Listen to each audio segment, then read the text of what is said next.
अस्सलाम वालेकुम students. Sexual reproduction in fungi में देखें, हमने पढ़ लिया था फंजाई के अंदर के बेसिकली कैसे न्यूट्रिशन होती है। अब सेक्शुअल रिप्रोडक्शन इन फंजाई, तो फंजाई के अंदर सेक्शुअल रिप्रोडक्शन में सबसे पहला ज़रिया जिसके ज़रिए फंजाई सेक्शुअल रिप्रोडक्शन करती है वो स्पोर्स हैं। स्पोर्स के बारे में कहता है स्पोर्स हैप्लॉइड होते हैं, यानी इनमें क्रोमोसोम नंबर हाफ होता है। नॉन मोटाइल खुद मूव नहीं करते spores. They are produce inside protected sporangium. Spores एक कैप्सूल के अंदर बनते हैं, उस कैप्सूल को स्पोरेंजियम कहते हैं।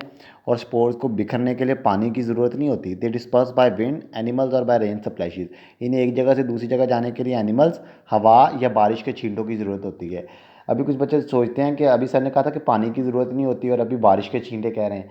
बेटा, बारिश के छींटों में मेन रोल पानी का नहीं होता। बारिश के छींटों में मेन रोल होता है हवा के प्रेशर का। कहता है स्पोर्स वो वह स्ट्रक्चर्स हैं, कहता है जी स्पोर्स वो वह स्ट्रक्चर हैं जो सेक्सुअल रिप्रोडक्शन में भी यूज़ होते हैं और एसेक्सुअल रिप्रोडक्शन में भी। ठीक है, 4 स्ट्रक्चर्स हमने पढ़ने हैं एसेक्सुअल रिप्रोडक्शन में, लेकिन उनमें स्पोर्स सिर्फ एक स्ट्रक्चर हैं जो कि सेक्सुअल में भी यूज़ होंगे, एसेक्सुअल रिप्रोडक्शन में भी यूज़ होंगे। और spores are the most common mean of reproduction in fungi. और स्पोर्स फंजाई के अंदर रिप्रोडक्शन का सबसे कॉमन जरिया हैं। ठीक है, ये देखें जी, एक फंजाई है, उसके ऊपर एक कैप्सूल है स्पोरेंजियम। स्पोरेंजियम के अंदर क्या बने हैं जी? स्पोर्स। स्पोर्स बाहर गिर गए, रेन सप्लाइज विंड या एनिमल्स के ज़रिए बिखरे, और इंतज़ार वो किस चीज़ का कर रहे हैं? फेवरेबल कंडीशन का। जैसे स्पोर्स को फेवरेबल कंडीशन मिलती है वो जर्मिनेट करते हैं और जर्मिनेट करके न्यू फंजाई बना देते हैं। दूसरा ज़रिया जो कि यूज़ होता है सेक्शुअल सेक्शुअल रिप्रोडक्शन में फंजाई में, वो है जी कुनीडिया। कुनीडिया के बारे में कहता है दे आर हैप्लॉइड। ये भी स्पोर्स की तरह हैप्लॉइड होते हैं और नॉन मोटाइल होते हैं। काम ये भी वही करते हैं कि अनफेवरेबल कंडीशन को सर्वाइव करना और फेवरेबल कंडीशन में जर्मिनेट करके न्यू फंजाई बना देना। लेकिन इनके कुछ करैक्टर स्पोर्स से डिफरेंट हैं। वो क्या हैं जी? कहता है ये स्पोरेंजियम के अंदर पैदा नहीं होते, यानी इनके ऊपर स्पोरेंजियम की कवरिंग नहीं होती, बल्कि they are produce on a branch. बल्कि ये एक टहनी पर पैदा होते हैं। उस टहनी को कहते हैं कुनीडियोफोर। उस टहनी को कहते हैं कुनीडियोफोर। उस टहनी पर चेन्स की फॉर्म में लगते हैं। और कहता है ये सिर्फ एसेक्सुअल रिप्रोडक्शन में यूज़ होते हैं। आप देख रहे हैं नीचे एक टहनी है जिसे कुनीडियोफोर कह रहे हैं, ऊपर चेन्स है कुनीडिया की। कुनीडिया गिरेंगे और इंतज़ार करेंगे फेवरेबल कंडीशन का। जैसे ही फेवरेबल कंडीशन आएंगी कुनीडिया जर्मिनेट करके न्यू फंजाई बना देंगे। फ्रेगमेंटेशन। फ्रेगमेंटेशन के बारे में कहता है जी the body of fungi break into pieces, each of them develop into new fungi. कहता है फंजाई की बॉडी पीसीज में ब्रेक हो जाती है। फंजाई की जो बॉडी है वो पीसीज में ब्रेक हो जाती है और हर पीस उसमें से न्यू फंजाई में डेवलप हो जाता है। बडिंग। कहता है unicellular yeast reproduce by budding. Bud क्या होती है जी? कहता है एक सेल वाली फंजाई जो है ना यीस्ट, वो बडिंग के जरिए रिप्रोड्यूस करती है। बडिंग में क्या होता है? बॉडी के ऊपर एक एक्स्ट्रा मास बनता है जिसे बड कहते हैं। बॉडी का न्यूक्लियस थोड़ा सा डिवाइड होके बड में चला जाता है, बड बॉडी से अलग हो जाती है और एक न्यू फंजाई में डेवलप हो जाती है। फ्रेगमेंटेशन का मतलब था फंजाई के हाइफी का टुकड़ों में टूट जाना और हर टुकड़े का न्यू फंजाई में डेवलप हो जाना, दैट इज़ कॉल्ड फ्रेगमेंटेशन। और बडिंग क्या है जी? बडिंग है कि यूनिसेलुलर यीस्ट के ऊपर एक एक्स्ट्रा मास बनता है जिसे बड कहते हैं। बॉडी का न्यूक्लियस डिवाइड होकर बड में चला जाता है, बड बॉडी से अलग होकर एक न्यू यीस्ट में डेवलप हो जाती है। अच्छा जी, उसके बाद आ जाता है हमारे पास सेक्शुअल रिप्रोडक्शन इन फंजाई। ठीक है, कि फंजाई के अंदर सेक्शुअल रिप्रोडक्शन कैसे होती है। तो फिर सेक्शुअल रिप्रोडक्शन भी देख लेते हैं फंजाई के अंदर किस मेथड से होती है। तो कहता है during sexual reproduction hyphae of two compatible but different genetic type come close to each other. Compatible का मतलब है कि उनकी स्पीशीज सेम हो, और जेनेटिक टाइप का मतलब है करैक्टर थोड़े बहुत डिफरेंट हो। कहता है दो ऐसे हाइफी एक दूसरे के करीब आते हैं जिनकी स्पीशीज सेम होती हैं लेकिन करैक्टर थोड़े बहुत डिफरेंट होते हैं। हाइफी एक दूसरे के करीब आ गए हैं और हाइफी की टिप्स आपस में फ्यूज़ कर गई हैं। जैसे ही हाइफी की टिप्स आपस में फ्यूज़ करती हैं तो उनका साइटोप्लाज्म मिक्स हो जाता है। और बेटा वो प्रोसेस जिसमें साइटोप्लाज्म मिक्स होता है उसको कहते हैं प्लाज्मोगेमी। क्या कहते हैं उसको? प्लाज्मोगेमी। कहता है जैसे ही दो हाइफी एक दूसरे के करीब आए हैं उनका साइटोप्लाज्म आपस में मिक्स हो गया। न्यूक्लियस नहीं मिक्स हुए अभी। देखिए अगर आप डायग्राम में देखें तो न्यूक्लियस अलग-अलग पड़े हुए हैं यहाँ पे। एन एक अलग है, दूसरा एन अलग है। और इस चीज़ को कहते हैं प्लाज्मोगेमी। सिर्फ साइटोप्लाज्म मिक्स हुआ है। प्लाज्मो फॉर साइटोप्लाज्म, गेमी फॉर फ्यूजन। अभी सिर्फ साइटोप्लाज्म की फ्यूजन हुई है। और कहता है बेटे अगर हम देखें तो अब हर हाइफी एक हर हाइफी के अंदर ना दो न्यूक्लियस हैं, यानी एक उस हाइफी का एक दूसरी हाइफी का। कहता है प्लाज्मोगेमी के नतीजे में जो हाइफी बनता है ना उसे डाइकैरियोटिक या हेट्रोकैरियोटिक हाइफी कहते हैं। डाइकैरियोटिक या हेट्रोकैरियोटिक क्यों कहते हैं? डाइकैरियोटिक इसलिए कहते हैं क्योंकि हर सेप्टा के बाद दो न्यूक्लियस हैं, और हेट्रोकैरियोटिक इसलिए कहते हैं कि वो दोनों न्यूक्लियस अलग अलग फंजाई से आए हैं। थोड़ी देर बाद न्यूक्लियस भी मैच कर जाते हैं और इस चीज़ को कहते हैं कैरियोगेमी। तो प्लाज्मोगेमी क्या आती है हमारे पास? When the hyphae fuse with each other the fusion of cytoplasm also occur, this process called plasmogamy.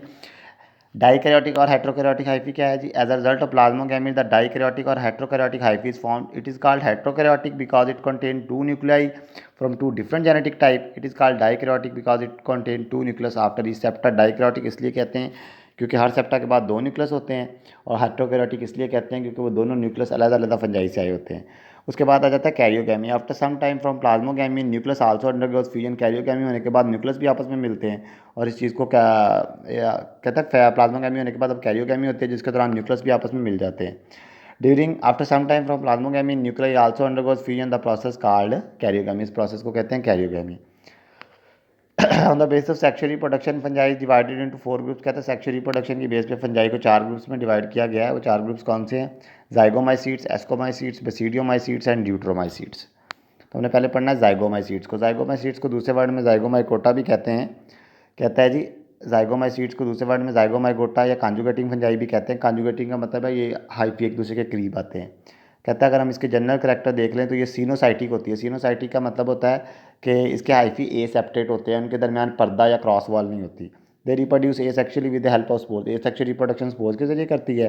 और कहता है इसका मॉडल ऑर्गेनिज्म राइजोपस है, जिसे ब्लैक ब्रेड मोल्ड कहते हैं, और ये ज़्यादातर डिकेइंग फ्रूट्स और ब्रेड वगैरह पे ग्रो करता है। कहता है अगर हम लाइफ साइकिल देख लें राइजोपस का, कि राइजोपस का लाइफ साइकिल कैसा होता है।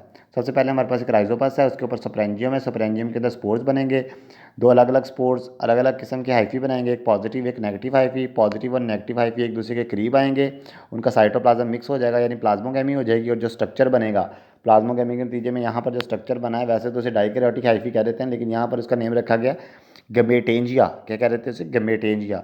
उसके बाद कैरियोगैमी होगी, न्यूक्लियस भी मिल जाएंगे, और जो स्ट्रक्चर बनेगा उसे कहेंगे जाइगोस्पोर, और फिर जाइगोस्पोर एक न्यू राइजोपस में डेवलप हो जाएगा। ठीक है। कहता है हमारे पास सबसे पहले राइजोपस है। राइजोपस के ऊपर एक कैप बनता है जिसे स्पोरेंजियम कहते हैं। स्पोरेंजियम के अंदर क्या मौजूद होते हैं? स्पोर्स। स्पोर्स बाहर गिरते हैं और पॉजिटिव और नेगेटिव हाइफी बनाते हैं। पॉजिटिव और नेगेटिव हाइफी एक दूसरे के करीब आते हैं, उनका साइटोप्लाज्म मिक्स हो जाता है, और जो स्ट्रक्चर बनता है उसे कहते हैं गमेटेंजिया। गमेटेंजिया। ठीक है। और उसके बाद कहता है जी कैरियोगैमी होती है, न्यूक्लियस भी मिलते हैं, जो स्ट्रक्चर बनता है उसे कहते हैं जाइगोस्पोर। कहता है जी they undergoes plasmogamy to form gametangia. After some time they undergoes karyogamy to form zygospore which develop again into new rhizopus। कहता है जो दोबारा से न्यू राइजोपस में डेवलप हो जाता है। अच्छा बेटा, उसके बाद दूसरा ग्रुप है फंजाई का एस्कोमाइसीट्स। दूसरा ग्रुप है जी एस्कोमाइसीट्स। एस्कोमाइसीट्स, एस्कोमाइकोटा या सैक फंजाई। कहता है it is largest group of fungi. अपने नंबर के लिहाज से ये फंजाई का सबसे बड़ा ग्रुप है। कहता है इसके अंदर तकरीबन 60,000 स्पीशीज़ है। मैंने लेक्चर के स्टार्ट में कहा था कि फंजाई के अंदर ना टोटल 1,00,000 स्पीशीज़ है, और 1,00,000 में से 60,000 तो एस्कोमाइसीट्स के अंदर प्रेजेंट है। कहता है जी एसोसिएशन। कहता है इस ग्रुप की 50% मेंबर्स ऐसे हैं जो म्यूचुअलिस्टिक ताल्लुक बनाते हैं, यानी फ़ायदे के ताल्लुक बनाते हैं, जैसे लाइकन। कहता है इसके अंदर रेंज बहुत ज़्यादा है। इसके अंदर एक सेल वाली यीस्ट से लेके बड़ी बड़ी साइज़ की कप फंजाई भी शामिल है। कहता है इसके हाइफी सेप्टेट होते हैं। एक बात याद रखिएगा, पहले ग्रुप को छोड़ के, जाइगोमाइसीट को छोड़ के बाकी जितने भी ग्रुप हैं सबके हाइफी सेप्टेट होते हैं। कहता है इसके हाइफी सेप्टेट होते हैं। And there asexual reproduction occur by conidia. इनके अंदर ये सेक्सुअल रिप्रोडक्शन किस प्रोसेस से होती है? कोनिडिया से। सेक्सुअल रिप्रोडक्शन को अगर देख ले तो सेक्सुअल रिप्रोडक्शन बड़ी ईजी है बेटा इनके अंदर। जिस तरह पौधे पर फ्रूट लगता है ना, पौधे पर फ्रूट लगता है, तो एस्कोमाइसीट्स के ऊपर जो फ्रूट लगता है उसको कहते हैं एस्कोकार्प। क्या कहते हैं उसको? एस्कोकार्प। एस्कोकार्प के अंदर छोटी छोटी थैलियाँ होती हैं जिनको कहते हैं एस्कस। सबसे पहले जो फ्रूट लगता है उसको कहते हैं एस्कोकार्प। एस्कोकार्प के अंदर जो छोटी छोटी थैलियाँ होती हैं उनको कहते हैं एस्कस, और एस्कस के अंदर 8 एस्कोस्पोर्स बनते हैं, पहले 4 मियोसिस से और अगले 4 माइटोसिस से। एस्कोस्पोर के बारे में कहते हैं the fruiting bodies of ascomycetes are ascocarp. जो एस्कोमाइसीट्स के ऊपर फ्रूटिंग बॉडीज लगती हैं उनको एस्कोकार्प कहते हैं, एस्कस। और कहता है inside ascocarp there are present several sac like structure called ascus. Ascocarp के अंदर थैलियों की तरह के स्ट्रक्चर होते हैं जिन्हें एस्कस कहते हैं। Inside ascus 8 ascospores are produce. Ascus के अंदर 8 एस्कोस्पोर्स पैदा होते हैं, पहले 4 मियोसिस से और अगले 4 माइटोसिस से। बेटा एक मेंबर है इनका यीस्ट। एस्कोमाइसीट्स का एक मेंबर है यीस्ट, जो ज़रा बाकी ग्रुप से थोड़ा सा अलग है।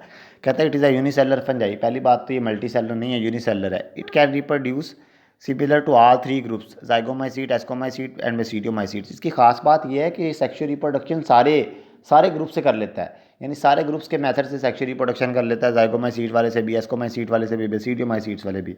लेकिन फिर हमने इसे एस्कोमाइसीट में क्यों रखा है? क्योंकि ज़्यादातर ये अपनी सेक्सुअल रिप्रोडक्शन एस्कोस्पोर से ही करता है। ए सेक्सुअल रिप्रोडक्शन भी इसकी सबसे अलग है, बडिंग के जरिए करता है। हम इसे इतनी वैल्यू दे क्यों रहे हैं? ठीक है। It can ferment carbohydrate to form ethanol and bread. कहता है इसको इंपॉर्टेंस देने की बात ही ये है, हम इसको ज़्यादा इंपॉर्टेंस इसलिए देते हैं क्योंकि ये कार्बोहाइड्रेट को तोड़ के शराब और ब्रेड वगैरह बना सकता है। कहता है सबसे कॉमन यीस्ट जिसका इस्तेमाल इस्तेमाल किया जाता है उसका साइंटिफिक नेम है सैक्रोमाइसियस सर्वेसाई। सैक्रोमाइसियस सर्वेसाई। तो बेटा ये था आज का हमारा लेक्चर। अल्लाह हाफिज़। शुक्रिया।